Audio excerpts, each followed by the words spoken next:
Hey folks, I'm back. Sorry I've been really late on comic books. As a matter of fact, I think I am 4 weeks late on my comics, so I think it's about time we get started. And, don't seem to have them. Hey Lindsay, can you toss me my comics?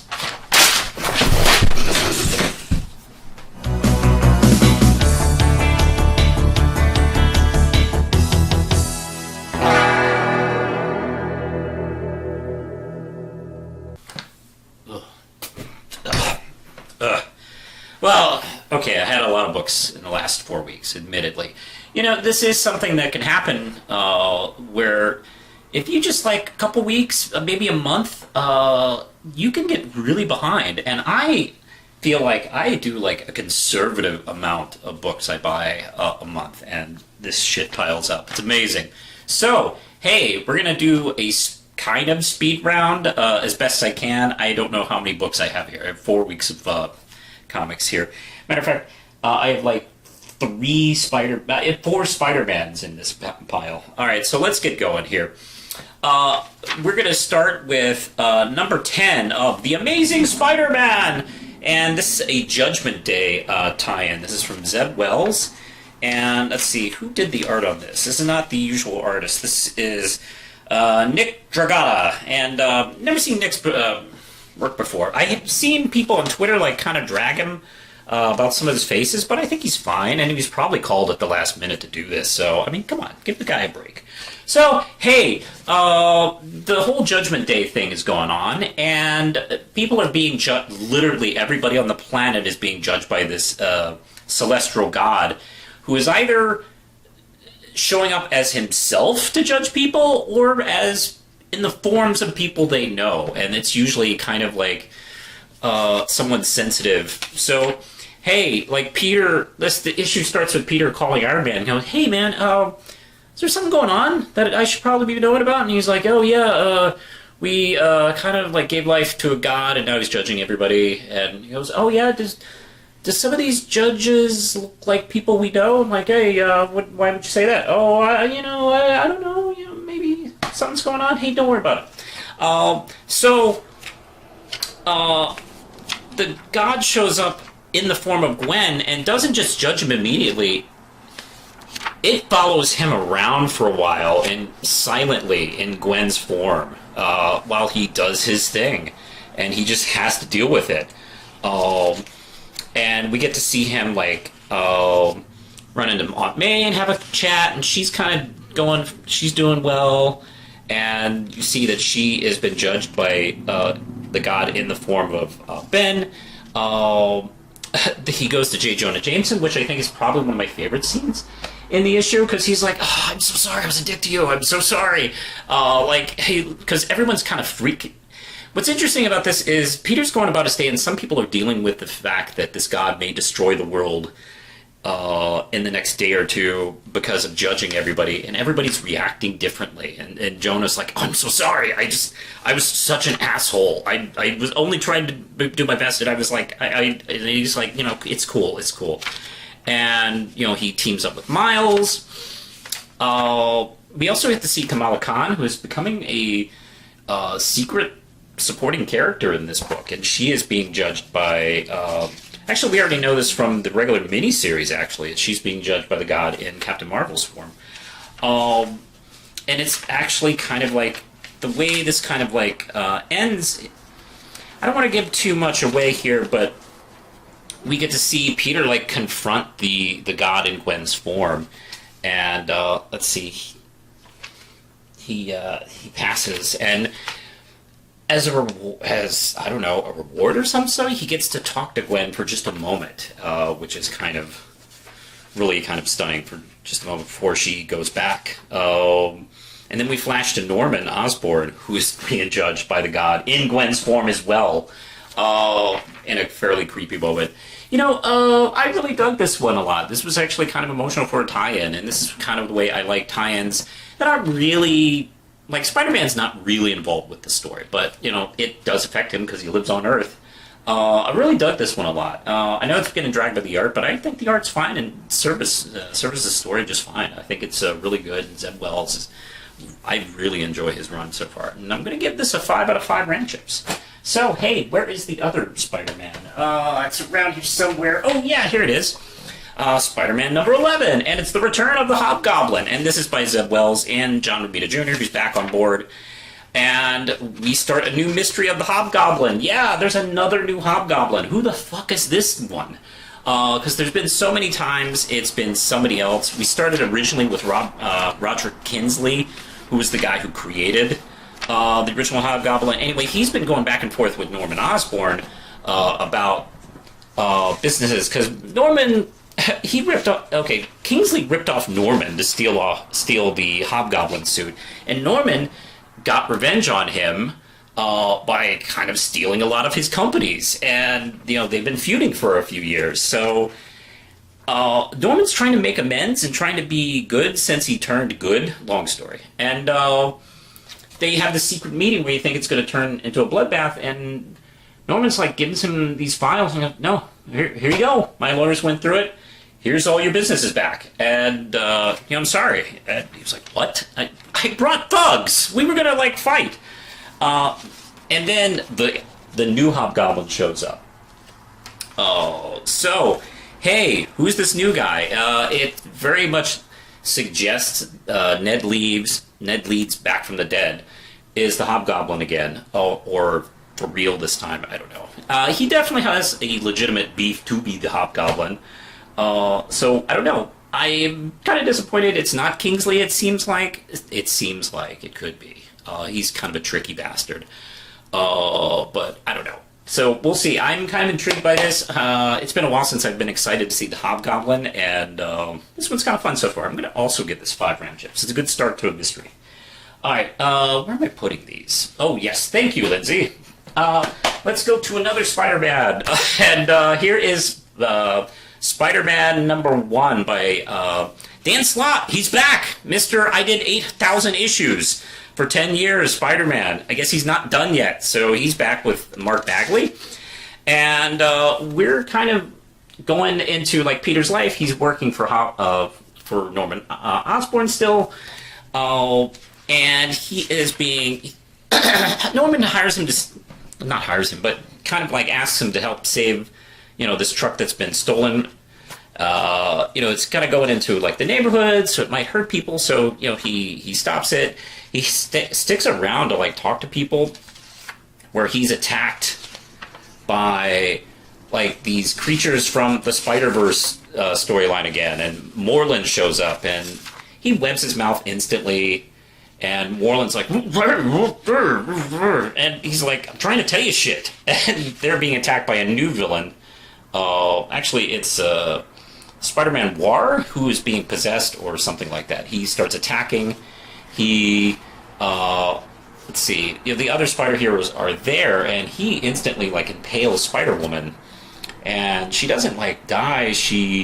Or maybe dies. I don't know. She thinks she's dying. She falls apart essentially into webbing or some kind of string or some kind of material, and she's panicking, what really, look, I know she's not dead. I know she's going to come back. Something at the end of this is going to poof her back to life, blah, blah, blah.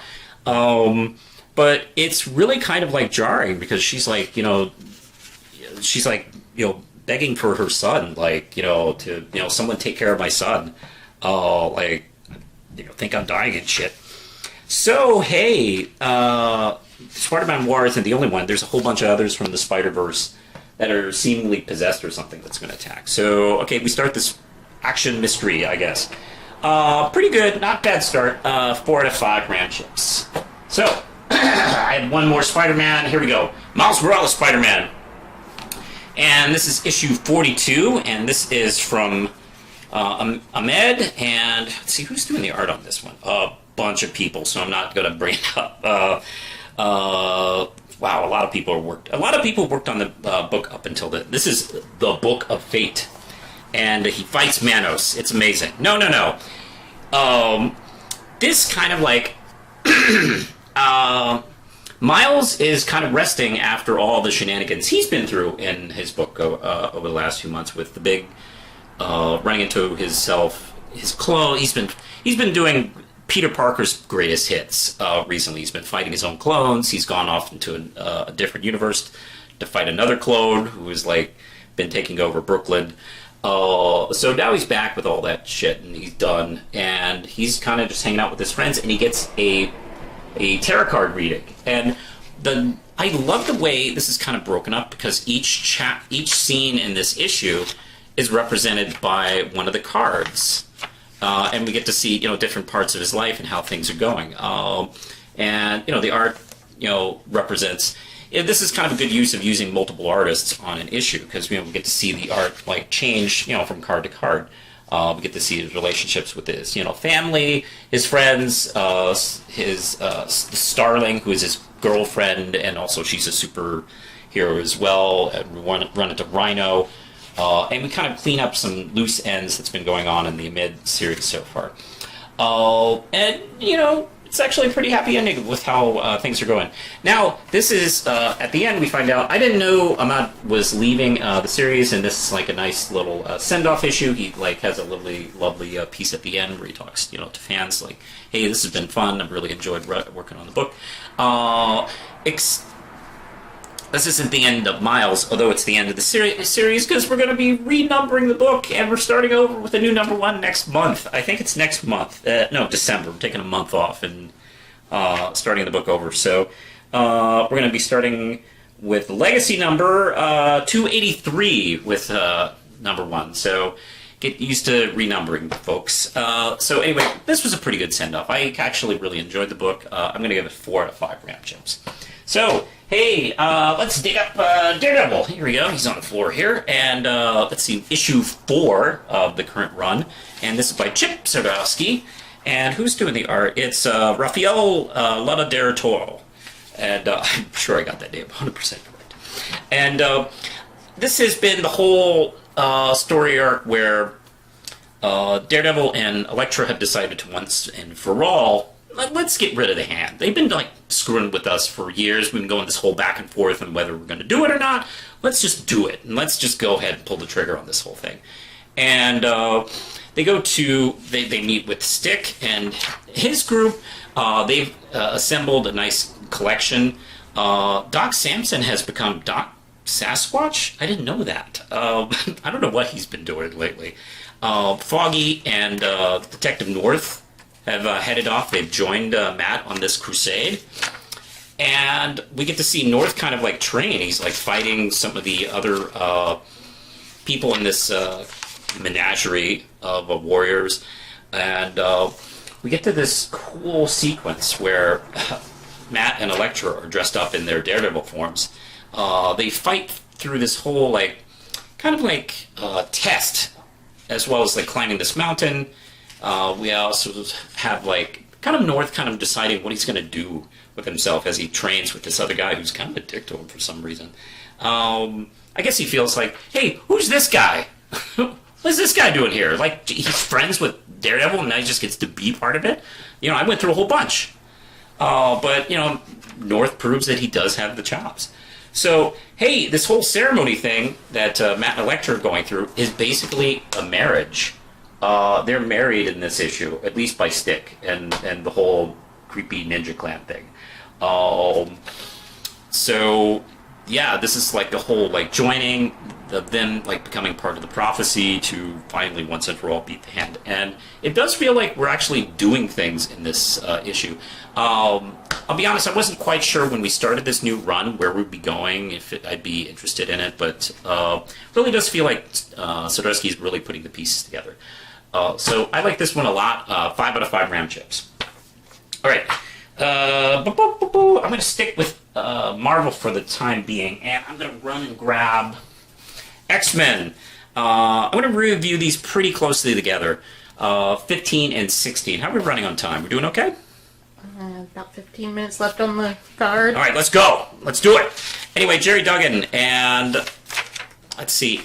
All right, Gerry Duggan, and who's doing the art on this? It's really nice art, actually. Who is doing the art? Joshua Cassara. So, okay, this is basically Forge's show. There is that whole annoying, like, chamber thing with that distorts time and the universe and shit like that, where these characters are going to come out and destroy the world, and they're pretty easy. They can easily beat everybody. So the first kind of first few scenes in the book kind of like makes you see the world through their eyes, and they easily kill everyone, and they take out the Avengers and Fantastic Four and Thor, and then you realize it's all an illusion that was created by the X-Men, so they thought they won, and yeah, they're going to keep them trapped in there. Unfortunately, one of their own is trapped in there. So Forge actually puts on a suit made of Caliban, this other character, to go free. Let's see, who's trapped in here again? It is, oh man, what's that guy's name? Darwin. Darwin's trapped in there, and they got to save him. So we get to see that, and while Forge is in there, Havoc starts this fight with Cyclops, and it stupidly frees one of the children. So we get to have that fight. There's a hilarious moment where Magic saves Firestar by teleporting her, and she teleports her to Avengers Mansion as if to say, go back home, Avenger. So, anyway, we take him out, and Havoc is, like, not feeling too great. Like, he feels like kind of a loser, because, well, he almost destroyed the world because he had a tantrum. So, Forge finally gets to Parasite, and, not Parasite, excuse me. Let's see, what's that guy's name? I keep forgetting. Darwin. He gets to Darwin, excuse me. And he sees this, so I'm not sure what the hell is going on with Darwin. These two issues are really great. Jerry Duggan, I'm really enjoying his work. 5 out of 5 Ram chips for both 15 and 16. Alright, we're going to run through some stuff here. Moon Knight, number 16. This is from Jim McKay. And who's doing the art on this one? Capaco, yeah. And let's see. We go to Chinatown to meet with this cool-ass vampire who has apparently been around for centuries, and she even says, like, I killed 1,000 men even before Dracula was born. And kind of finds out, kind of the deal, her beef with the tutor, because he wants her to help with the tutor, but she tells him, like, I am kind of like, my master and I have a beef, and my master doesn't know where I am right now. So the tutor would basically, if I killed the tutor, it would, like, send a signal to my master where I am. So I'm kind of like, I can't help you. So Moon Knight starts to cut a deal with her, essentially, like, maybe helping him under the table, because she doesn't like the tutor either. And we do end off with this cliffhanger with Hunter's Moon, if maybe he's being taken out by the tutor's minions. So, excellent work. And something McKay does is he has this really cool, intense conversation intercut with an action sequence that's also pushing the plot in a different direction. Love it. This is such a great book. 5 out of 5 Ram chips. Let's see here. Thunderbolts, number 2. And this is where Egro, and I love this kind of old Kirby type cover, joins the group, essentially. And this is Jim Zub and Sean, Azakis. Sorry. And let's see. This is such a great book. Okay. Hawkeye is late to a press conference. He's supposed to be there like 15 minutes, and like Luke Cage has been like stalling, which he hates doing this. He likes hitting guys, not talking to reporters. So he finds out there's this mess. This creature has shown up in the middle of a museum where kids are, and everyone's kind of like freaking out. So they send in, they fight. This is kind of like the typical Marvel thing where they fight the guy and they go, oh wait, maybe this guy's not so bad. And Egro ends up joining the team because they kind of need him. He kind of tests well. That's something that's keep going with this book is, we're test marketing and stuff like that. And then we get a final photo with the team all kind of put together here. This is a really fun book. The dialogue is just so snappy and really kind of keeps in character with Hawkeye and some of these other characters. Really dug it, and nice art as well. I'm going to give it 5 out of 5. All right, so let's get going here. I got 3 more here. I got Captain Marvel.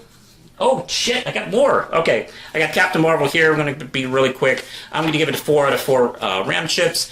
Yeah, let's see.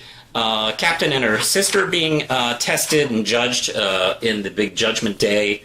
But the big one is her cat.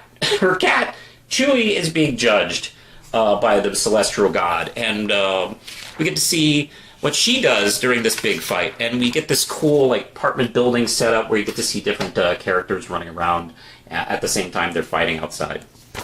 This is a fun issue. I'm gonna have 4 out of 5 Ram chips. Kelly Thompson doing the writing. Let's see. Shang-Chi and the Ten Rings. Let's see. This is from Jin Lun Yang and Marcus Tu. And this is a tournament series now. We're doing a tournament storyline where these gods have like decided, like, you know, Shang-Chi, you don't seem to really be excited about having these fantastic 10 rings, so we're going to make a big to-do with a giant tournament where we're testing out like you versus like these 10 other guys fighting. And Tu's artwork is just gorgeous, and you get to see like, you know, these wonderfully like illustrated like fight scenes. And it blends together so nice. The writing is just really hilarious here. We get to see his old rival, the Cat, show up, and one of my favorite scenes is the Cat is like going to kill this mob boss guy, and then he's abducted by these gods just before he kills the guy. It's like, oh, okay, let's get back to screwing around in the hot tub here. I personally would take a break from that. Like, I had my dead guards like 5 feet away. I almost lost my life, and God showed up and teleported the guy. I'd probably like, you know, let's get a drink instead. Let's relax. So anyway, this is a really fun issue, and we move up. Let's see, Shang-Chi beats a couple of guys in this one, and his rival, the Cat, helped him out. But they're going like, hey, look, when it's just the 2 of us, that's when we're gonna fight. This is fun. A lot of great book. I almost decided not to pick up this book anymore, but I'm glad I really did. This is such a good series. 5 out of 5. And let's go to the last couple. Dead Lucky from Image. And Ninja Turtles, last 3. Dead Lucky. I'm going to give this a quick review. This is from Image, and this is kind of starting to pile up here in the story. Evil Corporation is kind of ruling future San Francisco. This is kind of RoboCop a little bit, with a little bit of a different flavor. Anyway, let's see. She is called kind of the Dead Lucky because she is like out of her... Man, look at that costume. That's such a cool costume. It's got the Sugar Skull with the Iron Man type of armor. It's really cool. Art is really gorgeous on this book, by the way. I'll talk about this series more when I have more time. But this one's really good. I'm going to give it 4 out of 5 Ram chips. Ninja Turtles. Let's see. We still got, let's see, Sophie Campbell and an artist I've never seen before, Pharaoh Pye. Is a really good artist. Nice kind of cartoony, strong style, strong art. Things are kind of getting rough. The mayor, Mayor Stockman, is like going to make an announcement that he's going to like free up shipping to Mutant Town, and while he's doing that, like the Ninja Turtles are mostly gone. They're on a mission. They're in a different miniseries, by the way. But while he's doing that, he's attacked by seemingly the mutant Ninja Turtles, and this kind of starts a riot because like everyone was kind of counting on him to like be cool with Mutant Town, and now this is definitely ruining that relationship. So I don't know who these fake Ninja Turtles are. Let's see, we got close. Okay, so this is really good. This really steps up the story. 5 out of 5 Ram chips. Okay, and our last comic is Batgirls number 11 from Becky Cloonan and Neil Googe.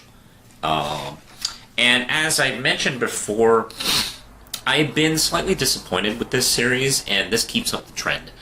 So, I I gotta say, what's interesting is we're still looking for that killer, the Ripper, in Gotham. The commissioner is now Renee Montoya, and she is having a rough relationship with the police and the city of Gotham, and things are, tensions are kind of building. Meanwhile, we have this Grace, who has this podcast. I think is kind of like I wouldn't call it a true crime podcast, but she does cover the news going on in Gotham, and there's this police officer who thinks, hey, maybe we should talk to the Bat people about this, and Montoya doesn't want to have anything to do with that, so he makes his own makeshift signal, and Batgirl shows up and talks to them, takes the thumb drive of evidence, and takes off. And that wasn't Barbara, it was Grace, which is an interesting twist on the next page. Matter of fact, it's so nonchalantly revealed, it took me a minute to realize. I went back and reread, wait, I think this is a different character. Oh, but it was Grace who did it. I kind of like that, actually. So, our investigation leads over to the Gotham Zoo, and we run into a couple of characters from the Gotham Academy, and they kind of take partners with Cass and Stephanie as they go their ways, and they run into Killer Moth, who is working with the Riddler. So he is sent back to the Riddler with a message, and they're investigating a clue left by Riddler related to this Ripper character, and it's a fake-out boy, because of course it's Riddler. And it looks like the next victim is Grace herself, and that's when they run into Riddler himself. Now, I doubt Riddler is the Ripper, or I don't know, maybe he is the Ripper. He doesn't usually just kill people for the sake of it. So, I'm kind of curious where we are going with this. Like I said, this series should be a lot cooler than it is, and I don't know, it's month by month just fine. And I don't know, maybe I just need to lower my expectations or something like that. But this one's not bad. The art is really nice. The art's been good on this book, and also the use of color has maintained throughout the series. So I'm going to give this a high 3 out of 5 gram chips. So, hey, that's what I picked up this week and the last 4 weeks. I'll try to keep up a little bit better. I just had one of those months where I just could not get to the store, or I didn't have money handy to get to the store when I did have time. So I'm going to try and not do that as much as possible. So anyway, those are the books I've read over the last month. What did you read? Anything here? Let me know in the comments below. You can also find me in several different places online. The Real Manos is on Twitter, Instagram, Facebook.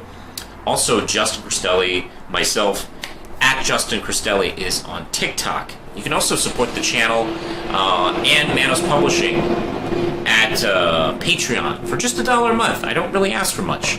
I don't need much in life. So, hey, I think that's it for now. Push the button, Lindsay.